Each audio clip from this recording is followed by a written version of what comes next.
Good morning. All right, so today what we're going to talk about is the word dynamics. Dynamics is a fun word to say. You should definitely try it. Dynamics are the louds and softs of music. Dynamics are a sign of an expert musician. If a musician can add in dynamics, then that means that they have mastered their instrument, all of the notes, and are ready to move on to the next step, which are dynamics. So we talked about musicians being pretty simple people. We like to keep things simple until it comes to practicing our instrument. So dynamics are no different. We have symbols that we use in music for dynamics, and they're just 1, 2, maybe 3 letters max. They go on the bottom of the staff that when we see, we know what the composer, the person who wrote the piece of music, wants us to do. Now, some pieces of music have a lot of dynamics and a lot of dynamic changes so that they go from loud to soft, that sort of thing. But sometimes it can be just very subtle, maybe just going from soft to medium soft to loud. Let's talk about the way that we name our dynamics. So in music, we use Italian a lot. Italian is the language from Italy, and it's where standardized music notation was born. Then what kind of dynamics do we have? Let's start on the soft end. So the very first dynamic that we have is pianissimo.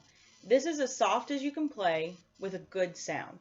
Then we have piano, not the kind that you play, but piano in Italian means soft. And so that's just a little bit louder than pianissimo. And then we have mezzo forte, or MF. This is medium loud. So most musicians categorize this as playing their instrument without trying to be loud or trying to be soft. This is their natural volume. And then we have one step up, which is forte, which is loud, and then fortissimo, which is as loud as you can play with a good sound. Anything more than fortissimo, 2 Fs, is adding an effect. Anything softer than pianissimo, 2 Ps, is adding an effect. And then we have other dynamics as well, such as crescendos, which means start soft and gradually get louder as you go, and decrescendos, which means start loud and gradually get softer as you go. And there are others, but we're going to focus on these today. Let's start with one of my favorite pieces to play of all time. I played this piece at least 3 or 4 times in my career, and every time I love it even more than the last time. William Tell Overture by Rossini. All of you have heard this piece at some point in your life, whether it's watching cartoons or watching commercials. This piece is used over and over and over again, and you're probably going to recognize it within the first 3 beats. So let's take a listen to the beginning because it shows a really great dynamic contrast, which means a big change in dynamics within the first 10 to 15 measures. So let's take a listen.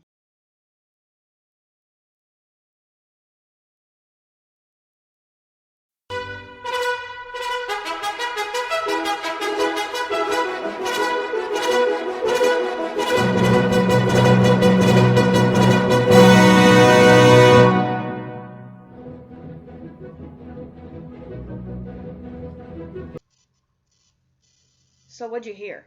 When we started big and loud, double forte, maybe even triple forte, fortissimo. And then, as suddenly as it happens, on that long note that they hold out right afterwards, they pull the rug right out from underneath us and go straight down to like piano, almost going to no instruments at all. So we start with this big brassy sound with the trumpets blaring their fanfare, and then all of a sudden we just drop straight down.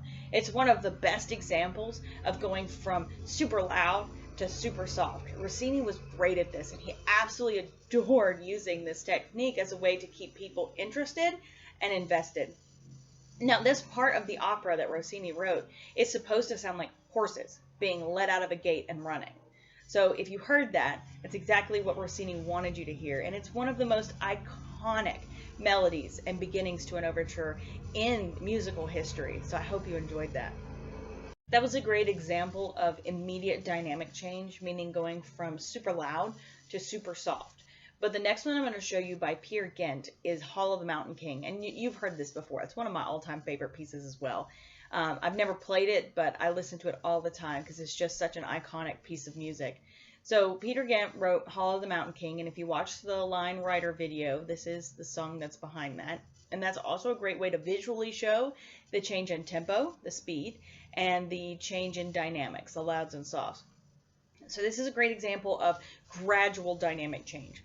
Starting really soft and then working your way up until you're super loud at the end. Even the score, the piece of music that a director would read, says that at the beginning it starts out with pianissimo, 2 Ps, and then by the end of the piece we're playing 3 Fs, which if you remember, anything above 2 Fs is for effect. So this is to make it louder, to make you pay attention. So let's take a listen to that piece, and I want you to hear the beginning to the end and tell me what you think.